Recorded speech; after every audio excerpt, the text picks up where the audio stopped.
Coach, thank you for taking some time for us.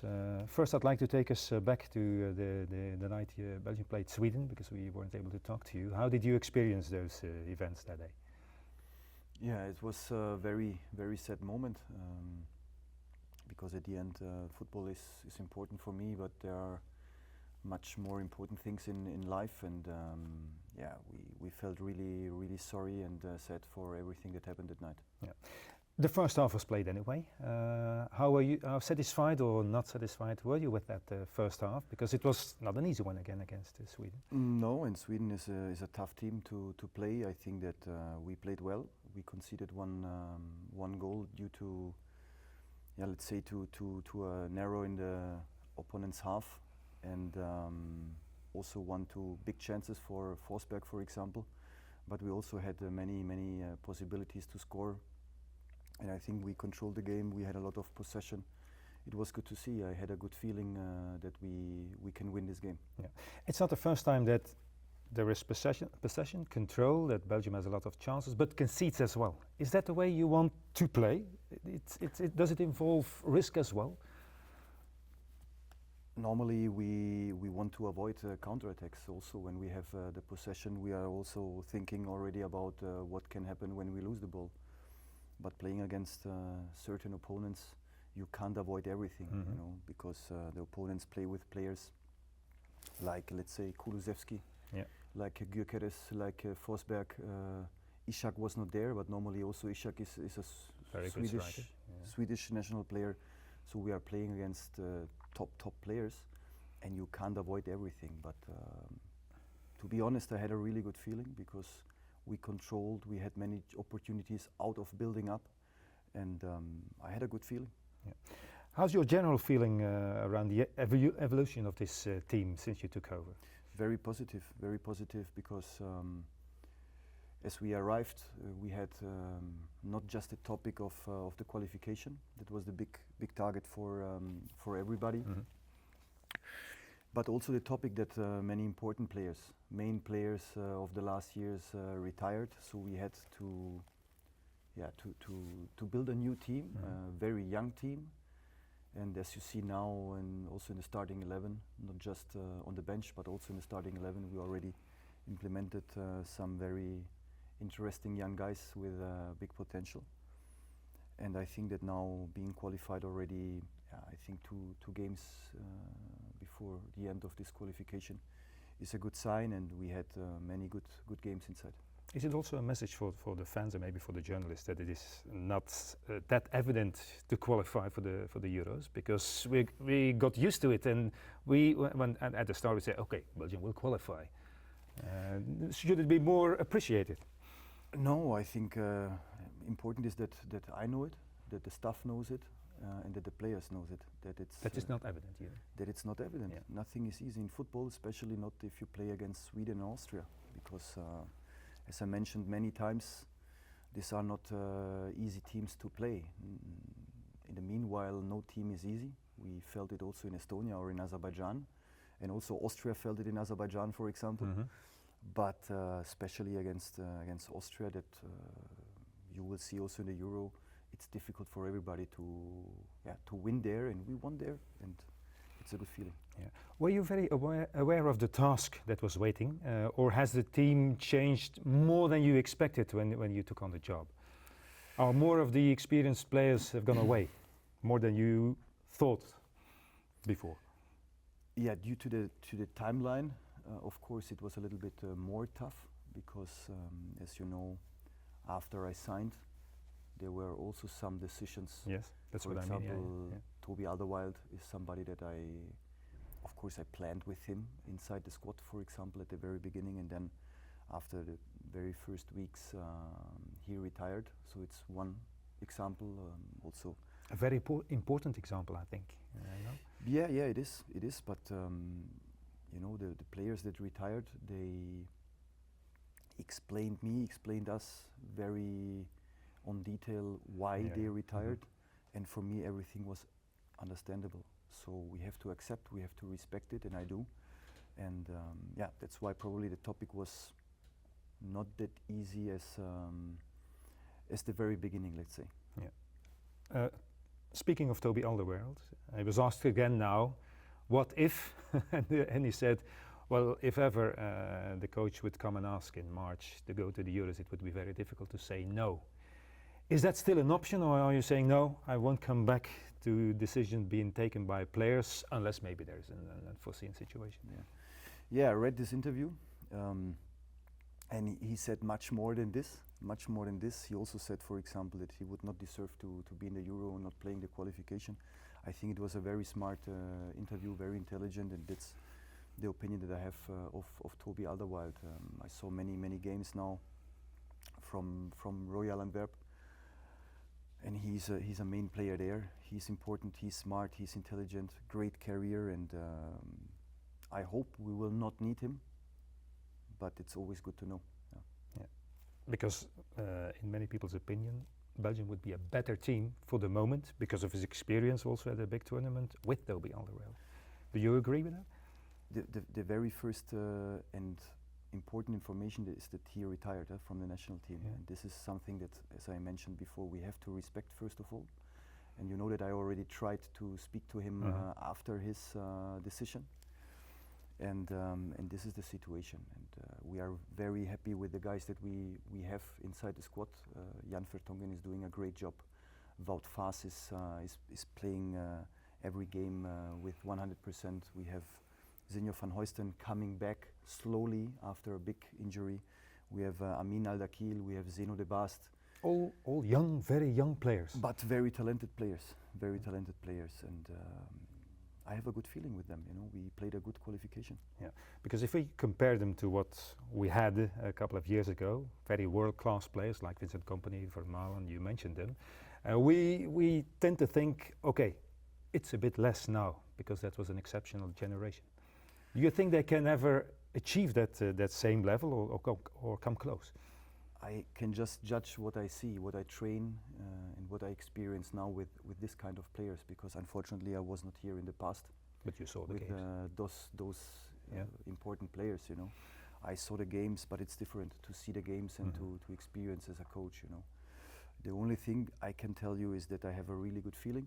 I have a good feeling, and I think we had some topics at the very beginning with a fullback position, and slowly we tried this player, the next player, and we closed some question marks, and that's for me a good sign. Because last week I read some analysts saying, maybe the back three, like it was before, suits this selection better, because maybe at left back we have a problem. What's your opinion on that? No, it's not my opinion. My opinion, and I think we showed that playing with four, we played well. We played very well. You have always advantages and disadvantages playing this system or this system. And an advantage could be that playing with three, you have wing backs that can be more offensive, for example, and probably there doesn't need to be that defensive fullbacks. But on the other side, you would lose one position in front, and I think in front we have many good players, so it would be also a pity. So in total, I think it would not fit for everything, you know. For something, yes, and that's the reason why sometimes we also played it and changed it during games.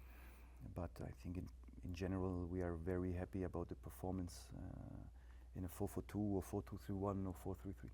Yeah. And do you agree that the most of the talent is up front, so Belgium needs to be on the attacking side, scoring one goal more than the opponent is maybe what suits this team, this selection, better than try to defend, like we did many years ago? This is always the target, to score one more goal than the opponent. That would mean that we win the games, but we have also very talented player in the defense. And not just the guys that we selected, but also in future, I think if you have a look on the under 21, on the under 20, under 19, we have very interesting guys that are already playing in Sint-Truiden from the very beginning, or in Brugge with Jorne Spielers, for example. So I think we have the players. Just we need the time because they are very young. Talking about the captaincy in Romelu Lukaku, it was a bit by coincidence and because of the injury of Kevin De Bruyne that he became the captain. I think is been captain by example, on and off the pitch, Romelu Lukaku. Yeah, I think about Rom, there can't be two opinions. Rom is first of all a top striker, and a great human being. You know, a great human, big heart, always caring about everything on the pitch and out of the pitch. And this is probably, everything what a captain needs. Yeah. But Kevin De Bruyne, when he will be back, he will still be the captain, or is Yes, it under of course. review? Kevin is our captain. Yeah. Yeah. Talking about the Thibaut Courtois situation related to that, is it important for you to have Courtois on the team if he wants to come back, or is that not really necessary? No, about Thibaut, I think that the story is clear. After what happened in June, the federation, especially Frankie Verkouteren and Manu, went to Madrid to see him, to speak to him. They came back, and we had a talk. And after this talk, I offered that I can fly to Madrid as well. I offered this opportunity to speak, because I wanted to clear the situation. Yeah. You know, of course, something happened in June, but for me, it's no problem to say in life, everybody can make an error. Yeah. But We come from both sides and we try to find an agreement. absolutely. Yeah. You know, and this is important for me, because Thibaut, for me, is the best goalkeeper. Belgium would be a better team in with the Thibaut world. Courtois. And I think the most important thing is that we have the quality and we have the players that want to play for Belgium, you know, and that's why I offered. Yeah. And the very next day, it was unfortunately the very next day, he got this injury. And of course, then I immediately texted him, wishing him the best wishes and to come back earlier, and that's it. Yeah. Do you still send some messages from time to time to see how he's going? No, because now the most important thing is that he's focusing on the recovery. You know, I think that from our sides now it's clear. Everything is clear. We opened the door completely. Yeah. It's not like we demand this. No, it's open from both As sides. I told you. Yeah. As I told you. Yeah. We opened completely the door. You know, and for me in life is too short to be, you know, to always to think about what happened and not to look forward. And this is the situation. And now he's injured, and I hope that he will come back as soon as possible. Yeah. Qualification has been done. There's a Euros coming up. People are already talking about a new contract. Do you agree in general that it's important that that problem is solved before the tournament, or is it not an issue? Can you just wait and see what happens during the Euros and then go on? Yeah, I think that both sides send messages or signals that we know what we have from each other. You know, I think that the federation appreciates our job, that we appreciate very much to be here, and now we have all the time, you know, no stress. We have all the time to speak about it. But for me, there is no pressure, no time pressure. Yeah, you don't need to have a new contract before. No. I don't need to have contracts, you know, because sometimes the word or a feeling is much more important than we say a piece of paper. And that's the way I used to work, especially in this situations, you know, when it's about football, it's about people, it's about knowing each other. It's not that important, but I think we have the time. Yeah. Being a national coach, not being able to work with the players every day, do you like it more than you expected it before? I like it here. I like to work here because we have good people surrounding us. When I say us, I mean the staff. I have a good relation with the federation, with Manu, with Frankie, with Jelle, with Sylvie, and many others, also with Pascal.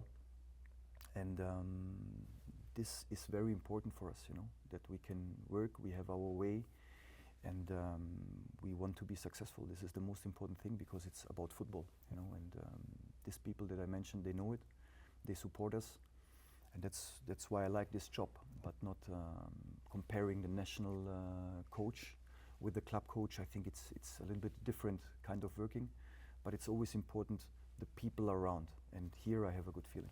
well, a bit of a scare. I can imagine the first couple of weeks with the CEO having to go, then the president having to go. No, you know, I'm not scared anymore because for example, in Russia I had in 2 years, I think, 3 different general directors.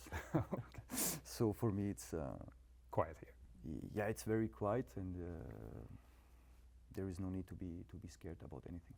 Thank you very much. I wish you the best of luck. Thank you. Thank you. Merci beaucoup. Bedankt om deze Sporza-video te bekijken. Een like of reactie achterlaten mag altijd. En vergeet ons zeker niet te volgen. Dat doe je hier. En wil je meer video's zien? Check zeker VRT Max of klik hier.